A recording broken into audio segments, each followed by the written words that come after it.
नमस्कार विद्यार्थी मित्रांनो, मी प्राध्यापिका वर्षा मोगल, मानसशास्त्र विभाग KTHM महाविद्यालय। आज आपण मानसशास्त्राचा थोडक्यात इतिहास आणि विचारप्रवाह बघूयात। आज आपण 5 विचारप्रवाहांचा अभ्यास करणार आहोत। 1. रचनावाद, 2. कार्यवाद, 3. गेस्टाल्ट, 4. मनोविश्लेषणवाद, 5. वर्तनवाद। मानसशास्त्राचा थोडक्यात इतिहास। प्राचीन काळापासून माणसाला सभोवताली घडणाऱ्या घटनांबद्दल कायमच कोडे पडत आहे। माणसाचे वर्तन हा नेहमीच कुतूहलाचा व उत्सुकतेचा विषय ठरला होता। मन कुठे आहे, मेंदू आणि हृदय यांचे काय काम असते, असे प्रश्न त्यांना पडत असे। त्यावेळी त्यांना जे योग्य वाटेल ते उत्तर शोधण्यासाठी त्यांनी अभ्यास सुरू केला। साधारणपणे इसवी सन पूर्वी 500 वर्ष मानसशास्त्राचा उदय झाला असे म्हणता येईल। त्या काळी ग्रह, तारे आणि पंचमहाभूते हे वर्तनाचे नियंत्रण करतात असे त्यांना वाटे।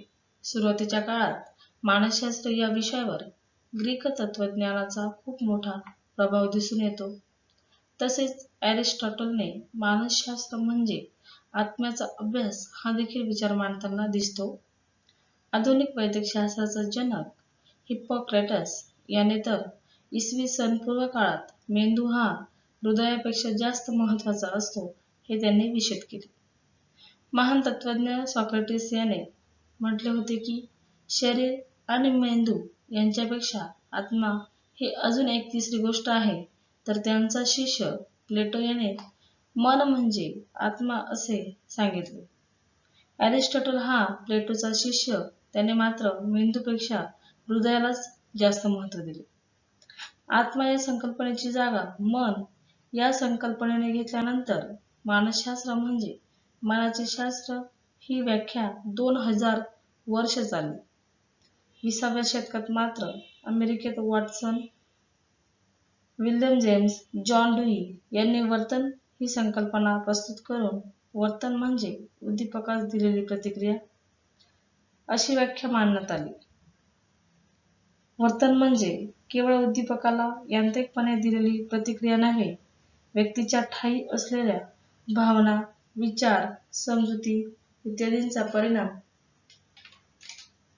त्यामुळे वर्तनाचा अभ्यास करावयाचा असल्यास त्यामागे असलेल्या या व्यक्तिनिष्ठ घटकांचा शोध घेणे आवश्यकता वाटली व त्या विचारांच्या पार्श्वभूमीवर वर्तन म्हणजे उद्दीपक, संघटन, प्रतिक्रिया ही व्याख्या अस्तित्वात आली।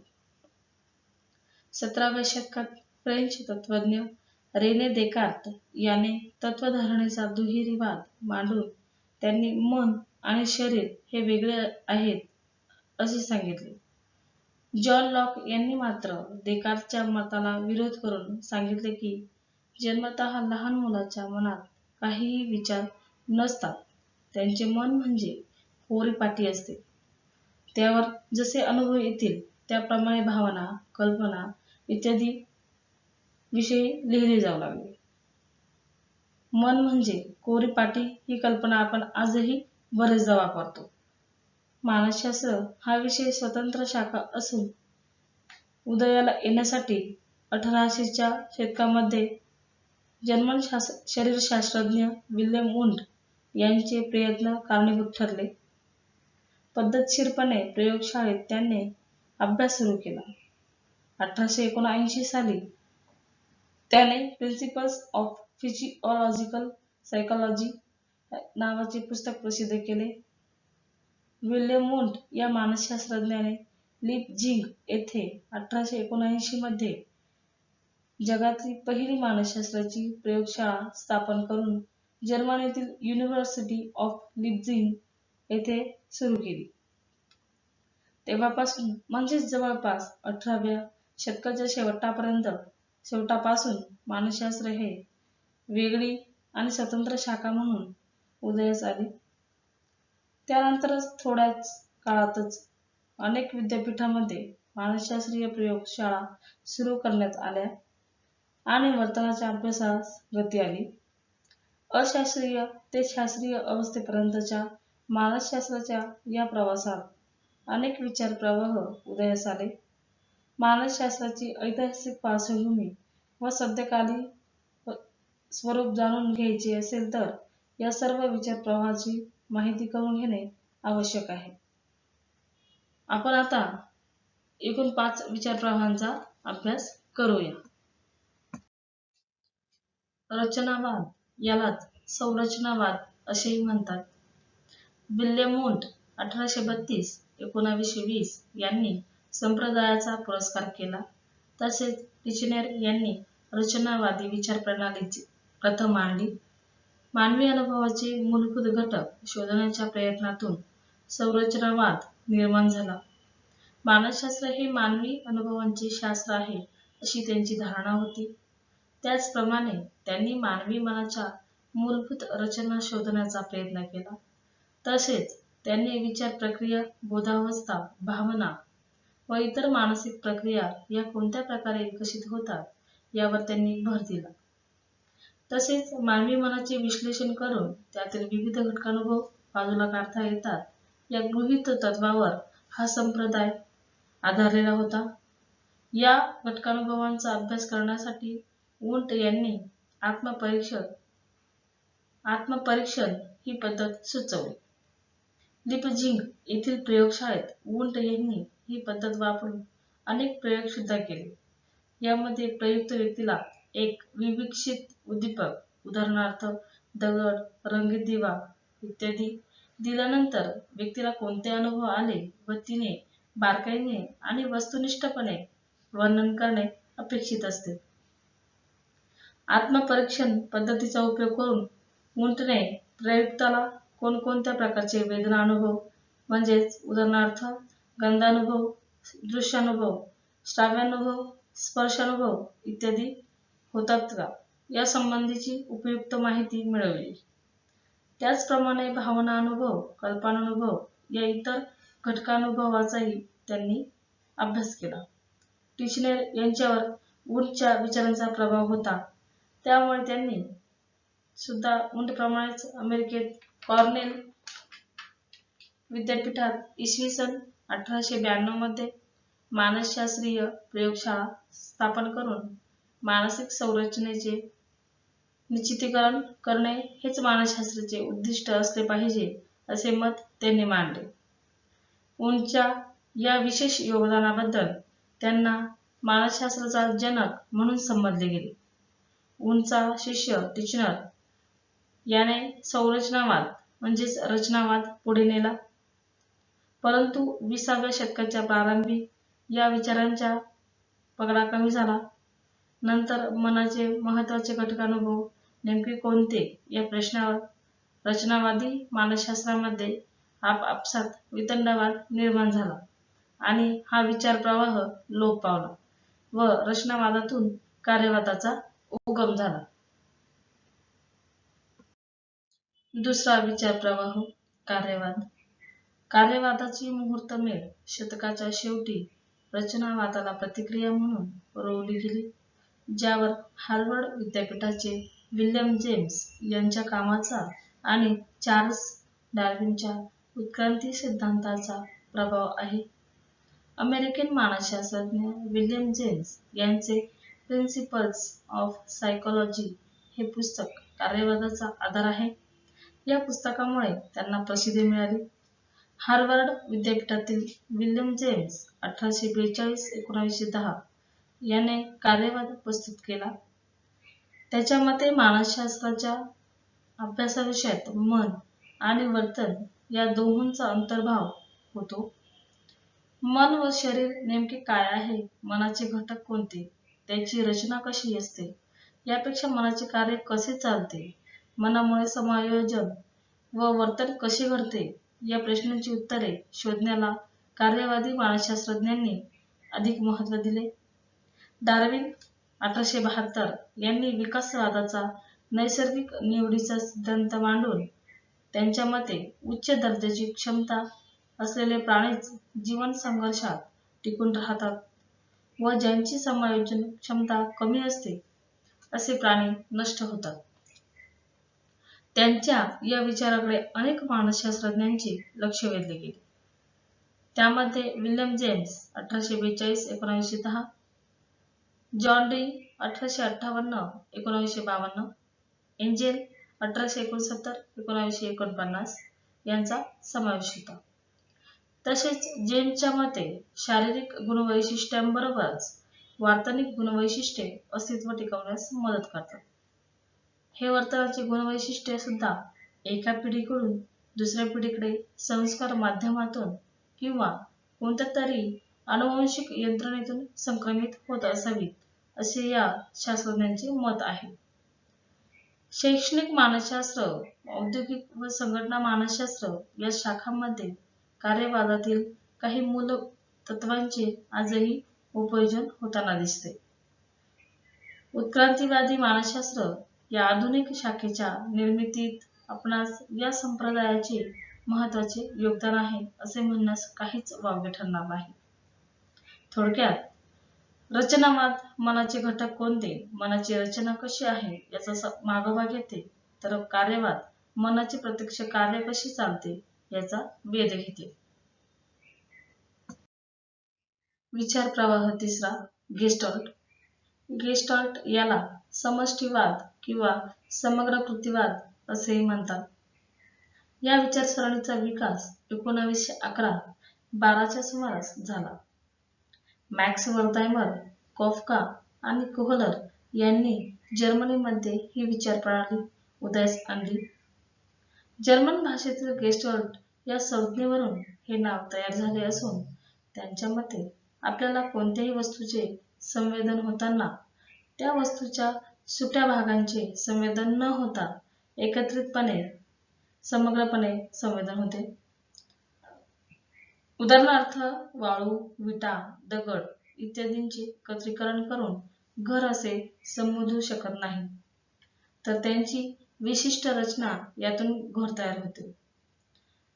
म्हणजेच विटा, दगड इत्यादींची रचना कशी आहे, भिंती कोठे उभ्या आहेत, खिडक्या, दरवाजे किती व कोठे आहे, या सर्व घटकांचा परस्पर संबंध कसा आहे, त्यामुळे इमारतीची खरी रचना तयार होते. तिला रूप, आकार आणि पर्यायाने अर्थ प्राप्त होतो. या सर्व घटकांची रचना व परस्पर संबंध बदलला की इमारतीचा आकार व अर्थही त्याबरोबर बदलतो. त्याप्रमाणेच आपल्याही मनाचे असते. मनाचा अभ्यास करावयाचा असेल तर केवळ घटकानुभवांचा अभ्यास पुरेसे ठरणार नाही, तर या अनुभवाच्या परस्पर संबंधांचा, संघटनाचाही अभ्यास करणे आवश्यक आहे. मनाच्या घटकांचा स्वतंत्रपणे अभ्यास न करता समग्र मनाचा एकत्रित अभ्यास केल्यास तो अधिक अर्थपूर्ण ठरेल. समाकृतीवादींनी वेदन आणि संवेदन यांच्या अभ्यासावर विशेष भर दिलेला आपणास दिसतो. त्यांच्या विचारांचा प्रभाव आजही बोधनिक मानसशास्त्र या शाखेवर असल्याचे दिसते. त्याचबरोबर मानस उपचारातही या विचाराचा आधार घेतला जातो. आपण अजून एक उदाहरण यामध्ये बघूया. दिवाळीच्या वेळेस दिव्यांच्या माळा अशा पद्धतीने चालूबंद होताना अनुभवले आहे, किंवा आपण दिवाळीच्या वेळेस जी फुलबाजी उडवतो किंवा उदबत्ती जर गोल गोल फिरवली तर उजेडाचा गोल तयार झालेला दिसतो. म्हणजेच तो आपणास गेस्टाल्ट तत्वावर आधारित आहे असे आपण म्हणूया. विचार प्रवाह 4, मनोविश्लेषणवाद. सिग्मंड फ्राइड 1856 व 1939 या नससंस्था विकृती चिकित्सकाने मनोविश्लेषण या विचारांचा पाया घातला. फ्राइड हे या विचार प्रणालीचा संस्थापक आहे. मानसशास्त्रात क्रांती घडवून आणणारा फ्राइड हा एक ज्यू डॉक्टर होता. डॉक्टर सिग्मंड फ्राइड यांनी मनोविश्लेषणवाद ही विचार प्रणाली मांडली. त्यांनी त्यांच्याकडे येणाऱ्या हिस्टेरिया या आजाराच्या रुग्णांना बरे करताना ते हिप्नॉसिस या संमोहन तंत्राचा वापर करत असे. ते करताना त्यांनी मनोविश्लेषण ही पद्धत नव्याने जगापुढे आणली. फ्रायड व त्यांचे सहकारी यांच्याकडे जे रुग्ण येत असत त्यांच्यावर इलाज करत असताना एका गोष्टीकडे लक्ष वेधले गेले, ते म्हणजे या रुग्णांच्या चेताविकृतीचे कारण शारीरिक स्वरूपाचे अजिबात नव्हते. याचाच अर्थ असा की या विकृतीचे कारण मानसिक असणार. फ्रायडने असे अनुमान काढले की प्रत्येक व्यक्तीत एक अबोध मन असते. या मनात सर्व अवांछनीय, धोकादायक आवेग आणि इच्छा दडपल्या जातात. या इच्छा कधीतरी बेसावध क्षणी विकृत रूपात प्रगट होतात. या विचार प्रणालीच्या मते प्रत्येकाचे एक अबोध मन असते, ज्यात लाजिरवाण्या त्रास देणाऱ्या इच्छा दडपून टाकण्यात आल्यामुळे कधीतरी नकळत त्या विकृत रूपात प्रकट होतात. व्यक्तीच्या सवयी, त्याच्या व्यक्तिमत्वाचा आलेला आकार यावर त्याच्या बालपणीच्या आठवणींचा खूप मोठा वाटा आहे असे समजले जाते. मनोविकाराची कारणे शोधून मानसोपचार देणे व मानवी व्यक्तिमत्व घडणीचा अभ्यास करणे हे यामुळे शक्य होते. फ्रायड यांनी मानसिक विकृतीच्या उपचारासाठी जी मनोविश्लेषण तंत्रे विकसित केली त्यामध्ये मुक्त साहचर्य, स्वप्न विश्लेषण आणि संमोहन या तंत्रांना आजही विशेष महत्त्व दिले जाते. विचार प्रवाह 5. वर्तनवाद. अमेरिकन शास्त्रज्ञ जॉन वॅटसन यांना वर्तनवादाचा जनक मानले जाते. जॉन वॉटसन यांनी केवळ रचनावादाला विरोध केला असे नाही, तर कार्यवादाला आणि मनोविश्लेषणालाही त्यांनी आवाहन केले. त्यांच्या मते मानसशास्त्राला शास्त्रीय स्वरूप प्राप्त करून देण्यासाठी बोध, अबोध या संकल्पना पूर्णपणे बाजूला सारून निरीक्षणक्षम वर्तनाच्या अभ्यासावर लक्ष केंद्रित करण्याची गरज होती. त्यांचा हा विचार वर्तनवाद या नावाने ओळखला गेला. त्यांनी 1914 मध्ये वर्तन या नावाने ग्रंथ प्रकाशित केला. जॉन वॉटसन लिटल अल्बर्ट हा प्रयोग अनेक कारणांसाठी गाजला. कारण या प्रयोगात अल्बर्ट या लहान मुलाला एक पांढरा उंदीर खेळायला दिला. काही दिवस खेळल्यानंतर वॉटसनने ज्यावेळेस अल्बर्ट त्या उंदराला हात लावायला गेला त्यावेळेस भीतीदायक असा मोठ्याने आवाज केल्याबरोबर अल्बर्ट दचकून घाबरला आणि मागे सरकला. असे अनेकदा झाल्यावर अल्बर्टच्या मनात त्या उंदराविषयी भीती तयार झाली. काही दिवसात अल्बर्ट तो उंदीर बघूनही रडत असे. अल्बर्ट नंतर केवळ त्याच उंदराला नाही तर इतर केसाळ प्राणी पाहूनही घाबरायला लागला किंवा त्या आकाराच्या प्राणी किंवा वस्तू दिसल्यास देखील तो घाबरत असे. म्हणजेच त्याच्या साहचर्यामुळे वर्तन बदल हे प्रणालीचे तत्व आहे.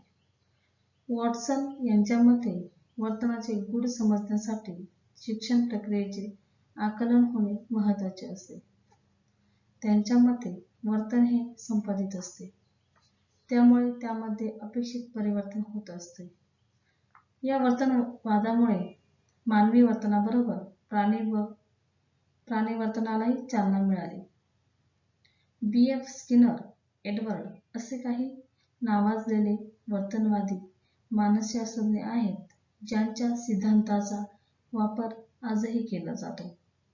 तसेच शिक्षा, बक्षीस यांचा वापर करून वर्तन बदला ही वर्तनवादींची भूमिका शैक्षणिक क्षेत्रात आणि औद्योगिक क्षेत्रात आजही तितक्याच प्रभावाने वापरली जाते. अशा प्रकारे आपण आज मानसशास्त्राचा थोडक्यात इतिहास व 5 विचार प्रवाह अभ्यासले आहेत. Thank you.